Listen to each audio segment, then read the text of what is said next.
Estamos con el ingeniero Ronald Fernández y vamos a hablar de la situación de la alimentación en el Perú. Hay muchas personas que padecen hambre. ¿Cuál es la problemática, Ronald? Sí, buenos días con todos y todas. Mire, nosotros en el índice global del hambre hemos ido subiendo en estos años, ¿no? El 18.7% de la población padece hambre en el Perú. 11 millones y medio de peruanos no pueden pagar una dieta saludable, ¿no? Y ese es uno de los grandes problemas, ¿no? La inseguridad alimentaria en el Perú es la mayor de Latinoamérica y del Caribe. En Puno, 3 de cada 4 personas están en inseguridad alimentaria, ¿no? El déficit calórico en el Perú es el 35% y más en las zonas rurales, ¿no? 33% en las zonas rurales, ¿no? El 55% de los niños menores de 3 años y inclusive mayores de 6 años están, digamos, con anemia, ¿no? Y mucho más en Puno, en las poblaciones rurales, en las poblaciones más pobres, ¿no? 1.5 millones de niños han sufrido enfermedades diarreicas agudas, ¿no? Entonces, eso es, digamos, la problemática que tenemos ahorita, el resultado de un sistema alimentario en el país, ¿no? Pero eso no cae del cielo. ¿Cuáles son las causas? ¿Cómo podemos explicar que haya tanta gente sufriendo hambre, que tenga anemia y este tipo de situaciones? Eso tiene que ver con el sistema alimentario, ¿no? A veces no se ve el sistema alimentario, se ve simplemente los aspectos individuales del sistema, ¿no? ¿Cuáles son las características de ese sistema alimentario? Hay algunas decisiones políticas que tienen que ver con el sistema alimentario, ¿no? O sea, cómo estamos produciendo en el país, si realmente hemos orientado la producción del país hacia dar seguridad alimentaria o no dar seguridad alimentaria, alimentar a la población, ¿no? Y esto ha sido totalmente contrario, ¿no? Es uno de los aspectos. El otro aspecto es las cadenas de alimentación en el Perú, cómo están controladas, ¿no? Toda la producción, distribución está controlada por grupos monopólicos, ¿no? Y también eso ha sido incentivado por el Estado, ¿no? Todo lo que es el consumo, ¿no? Desde el otro lado, ya desde el lado de la seguridad alimentaria, tenemos que ver con la disponibilidad de alimentos, ¿no? Hay disponibilidad y no hay disponibilidad de alimentos. Si decimos de que hemos orientado todo hacia la agroexportación, hemos abandonado el agro, entonces de hecho que no va a haber disponibilidad de alimentos, ¿no? Y la disponibilidad es uno de los temas graves que tenemos. Y la accesibilidad es el otro tema, ¿no? Porque si tenemos pobreza, entonces no va a haber accesibilidad para las poblaciones, ¿no? Y por último, la estabilidad de la producción alimentaria, ¿no? Y eso tiene que ver justo con el cambio climático, con las zonas productoras, cómo van los ecosistemas y cómo estamos agrediendo los ecosistemas, ¿no? Entonces, esos grandes problemas, ¿qué posibilidades de solución tienen? ¿Por dónde vamos a hacer las propuestas de solución? Claro, aquí tenemos que ver algunos aspectos como son, digamos, en el tema ambiental, el cambio climático, ¿no? El cambio climático, que es el que te está afectando y está reduciendo el agua, digamos, para las poblaciones rurales principalmente, ¿no? Disminución de glaciares, disminución de fuentes de agua, disminución de manantiales, pérdida de zonas agrícolas, abandono del campo. Eso es lo que funciona, digamos, en el tema del cambio climático, ¿no? ¿Y qué hacer frente a eso? Aquí es cambiar, digamos, la matriz tecnológica de la producción, ¿no es cierto? El 57% de la infraestructura está en el campo no está siendo ni siquiera invertida por el Estado. O sea, el Estado no invierte en el mejoramiento de la infraestructura actual, inclusive, ¿no? Por otro lado, también todo esto orientado a la agroexportación, 20.000 millones entregados a los agroindustriales y nada, digamos, para el cambio tecnológico y la industrialización del agro, ¿no? Abandonado el agro, entonces ahí hay un gran problema que tiene que ver con esto. Y eso tiene que ver con la estructura agropecuaria también, ¿no es cierto? El 67% de las unidades agropecuarias están en subsistencia, ¿no? Eso hace también mucha migración hacia las ciudades, ¿no? Aquí lo que hay que cambiar también es, como decía, la matriz tecnológica. Tenemos que cambiar la tecnología, dar posibilidades en el territorio mismo, porque no estamos dando posibilidades en el territorio, por eso los jóvenes abandonan el campo, ¿no es cierto? Porque sabemos que el 80%, digamos, de lo que produce el campo tiene que ver con la seguridad alimentaria en las ciudades, ¿no? ¿Y qué tipo de medidas tendría que tomarse para que no haya abandono en el campo y para que esa agricultura familiar salga de la subsistencia? Ya, aquí lo que hay que ver es, primero es desarrollar el territorio mismo como territorio, ¿no? Porque si hablamos de seguridad alimentaria, desarrollar el territorio tiene que ver con agua potable y saneamiento a los pueblos, oportunidades también de ganancias en las poblaciones rurales, que eso no se le está dando porque se lo ha abandonado. Tenemos que cambiar, como decía, industrializar el campo. O sea, romper los grandes monopolios que manejan el tema alimentario para que los pequeños productores puedan entrar a las cadenas de valor y a las cadenas alimentarias. O sea, asegurar no solo la alimentación, sino también asegurar el ingreso del productor agrario, ¿no? Ese es el otro gran tema que tenemos.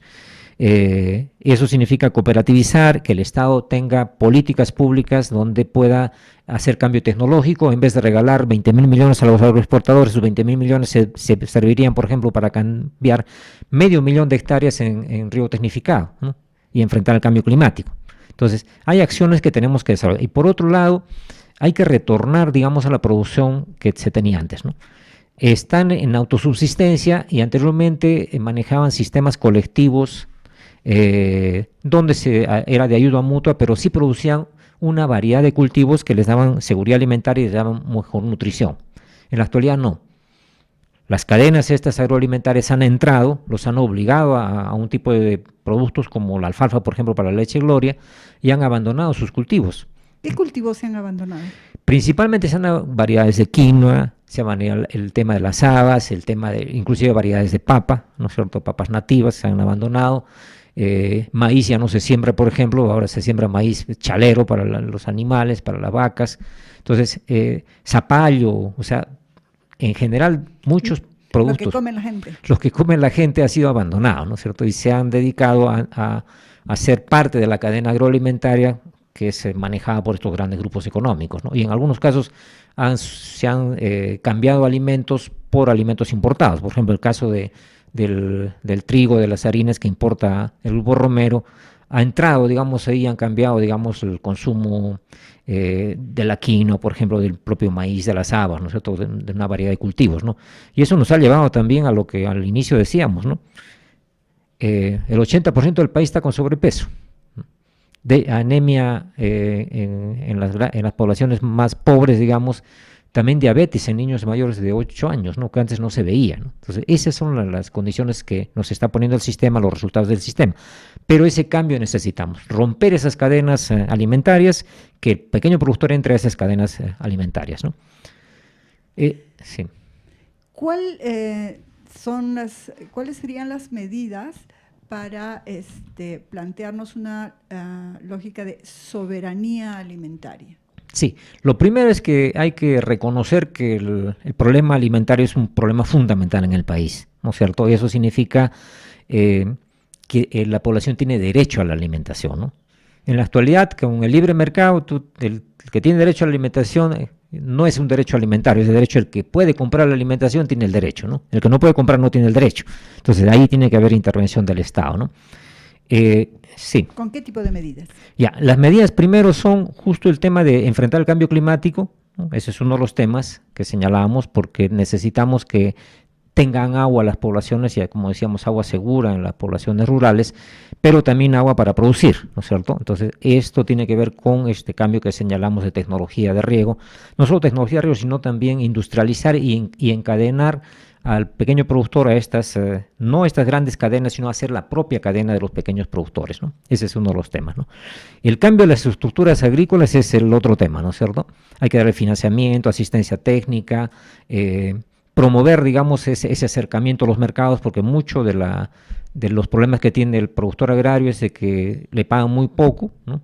El que está encadenado a los mercados locales o el que está encadenado a la gran agroexportación le pagan muy poco, pero hay una cadena de intermediarios que son los que tienen el control del mercado, ¿no? Entonces hay que acercarse. ¿El Estado puede hacer algo respecto a esta cadena de intermediarios que se queda con la ganancia de los agricultores y le sube los precios a los consumidores? Claro, o sea, lo que puede hacer el Estado es, primero, cooperativizar los mercados, ¿no es cierto? Porque los mercados de productores, los mercados inclusive actuales que se tienen, pues acá tenemos San Camilo, por ejemplo, ¿no es cierto? Entonces, el productor debe acercarse al mercado, romper este nivel, digamos, de intermediarios que se tiene, ¿no?, en lo que es la agricultura, pequeña agricultura, la agricultura articulada a mercados locales, ¿no? Entonces, sí se puede cooperativizar también a los pequeños productores para que puedan producir, digamos, en cantidad para las ciudades, ¿no es cierto? Y el Estado sí debería entrar, digamos, a financiar esta cooperativización, ¿no es cierto? No estamos hablando de que cada productor tenga su chacra, lo ponga en la cooperativa, sino digamos, aquella transformación, aquella industrialización del producto o aquella comercialización que el productor pueda agruparse, cooperativizarse y llegar a los mercados más fácilmente, ¿no? Un ejemplo puede ser lo que ha pasado con la leche y la industria quesera de la región. Claro, la industria quesera, por ejemplo, ha crecido la pequeña industria quesera, pero siempre sigue todavía el control monopólico del Grupo Gloria, ¿no? Si el pequeño productor podría asociarse, digamos, en el caso, por ejemplo, de Puno, tiene un gran potencial ganadero, ¿no? Porque tienen pastos naturales ahí, ¿no es cierto? Y también lo que han introducido ahora la alfalfas de sierra, dormantes que se llaman, ¿no? Entonces ellos tienen un gran potencial, mucho más barato de producir la leche, ¿no? Pero no están articulados, están ellos articulados a Gloria y no tienen la propia industria láctea, ¿no? Has hablado varias veces de Gloria, varias veces del Grupo Romero. ¿Por qué tanta, digamos, reiteración sobre estos grupos empresariales? Estos dos grupos son los que controlan la alimentación en el país, ¿no? Aparte, como decíamos, del tema pesquero, que es otro tema que hay que considerar también, cómo entran las grandes empresas pesqueras. Son 3 grandes empresas pesqueras que manejan el control, y las avícolas, pero al final el Grupo Romero tiene prácticamente el control de los principales alimentos, ¿no? O sea, harinas, por ejemplo, que es lo que nos venden más, aceites, alimento para ganado, ¿no? El maíz amarillo duro que importan y toda la agroindustria de la alimentación para las avícolas, para ganado vacuno, ganado porcino, lo maneja el Grupo Romero. Entonces, al final, el Grupo Romero te maneja muy gran parte, digamos, de la alimentación en el país, ¿no?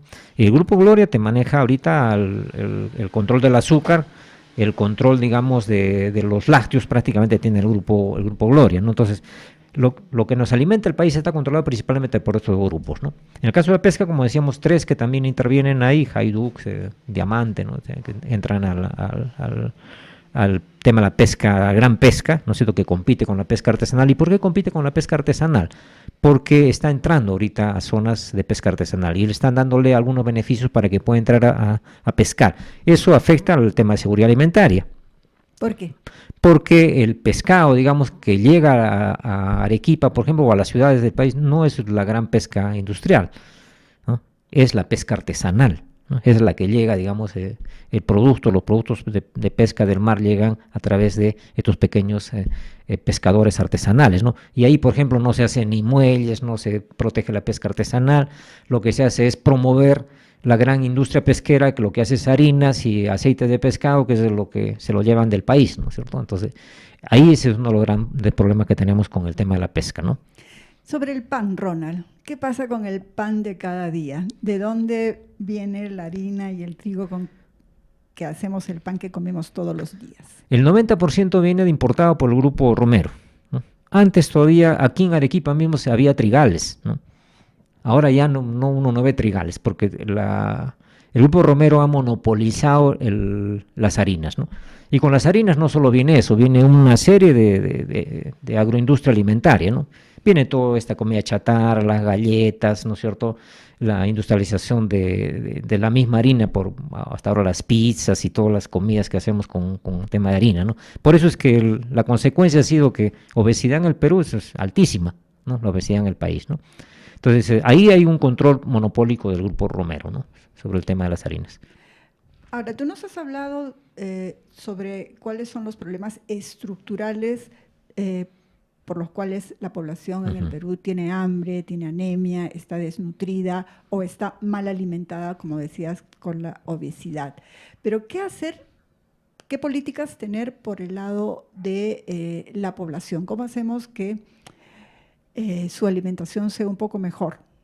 Ya, lo que señalamos hace un rato son problemas estructurales, y lo estructural hay que cambiarlo, digamos, atacando las causas del sistema. Pero tenemos problemas, por ejemplo, lo que señalamos, ¿no? 11,5 millones de peruanos no pueden comprarse una alimentación en el día. Entonces, ¿cómo solucionamos eso? ¿Cuáles son los principales afectados? Los niños, ¿no es cierto? Sabemos que la primera, digamos, de 0 a 6 años, que es la parte, digamos, de donde la lactancia materna, pero de ahí viene ya la alimentación, ¿no? Y si empezamos a alimentarlos con el Grupo Romero, o sea, puras harinas, eso es desnutrida, ¿no es cierto? Esas son las consecuencias. Entonces, tenemos que tener los programas alimentarios, eso sí, pero los programas alimentarios que tenemos en los niños, sea en las escuelas debería ser global, o sea, todos deberían tener derecho a alimentarse y el Estado debería proveerles porque esos 11 millones y medio no pueden quedarse sin alimentación. Eso, inclusive en los niños, es un problema futuro, ¿no?, de la población peruana, ¿no? Entonces, eso es uno de los temas, ¿no? El otro tema que hemos entrado con estas crisis económicas es de que las poblaciones se encuentran pues sin alimentación y están los comedores populares, ¿no? Es decir, población organizada para ayudar a la alimentación de las personas más, ¿no?, pobres. Ollas comunes que se están dando ahora, porque inclusive los comedores populares un poco que se vieron disminuidos anteriormente porque no había inclusive el apoyo del Estado en el caso de los comedores populares, y han aparecido más ollas comunes, ¿no? Y las ollas comunes son el sistema solidario, ¿no? Pero el Estado debería apoyar esos sistemas, ¿no? O sea, debería dar mayor alimento y articular eso al pequeño productor, ¿no? Porque muchos de esta población viene también de la sierra, ¿no? Viene migrante. Entonces, si apoyamos al pequeño productor, le damos la oportunidad, digamos, que pueda proveer ollas comunes, pueda proveer todo el sistema alimentario que debía estar financiado por el Estado. Yo decía hace un rato, o sea, se le apoya al gran agroexportador, 20.000 millones, 1.600 millones cada año. 1.600 millones, eso puede servir para la alimentación. Fácilmente podríamos financiar programas alimentarios en vez de estarle regalando al agroexportador, ¿no? No solo al agroexportador, o sea, las casas de juego le hemos exonerado impuestos, ¿no? Le exoneramos impuestos a la minería. No han pagado, digamos, Telefónica, no han pagado impuestos. Al mismo López Aliaga, que 12 millones no ha pagado impuestos, ¿no? Entonces, con eso podemos financiar fácilmente un programa alimentario y resolver el problema inmediato que tenemos de la alimentación y después tocar ya los temas estructurales, ¿no? Es decir, parte de la solución también es ver cómo es la estructura fiscal, es decir, claro, cómo captamos los ingresos para financiar precisamente los derechos de las personas. Sí, siempre nos dicen de que eso es populismo, ¿no es cierto? Pero no es populismo regalarle 20.000 millones a los agroexportadores, ¿no? No es populismo regalarle, digamos, en contratos ley a las mineras. El populismo va hacia el pequeño productor, ¿no es cierto? Entonces, ahí sí se puede, o sea, sí hay fondos para hacer eso.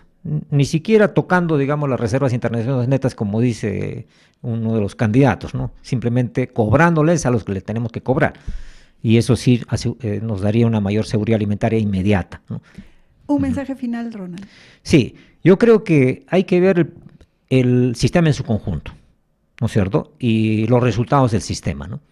Y los resultados del sistema es lo que hemos señalado, ¿no es cierto? Anemia, diabetes, alimentación, enfermedades diarreicas, ese es el resultado del sistema. Si no cambiamos el sistema, no vamos a cambiar eso. Podemos dar medidas como las que hemos señalado, que sí son necesarias inmediatamente, pero hay que cambiar el sistema, ¿no? Y el sistema tiene que ver también no solo con el cambio en el sistema alimentario, sino también, justo decíamos, el tema de tributación, hacia dónde oriento los recursos, hacia los problemas principales de la población, y no a regalarles a las casas de juego dinero, ¿no es cierto?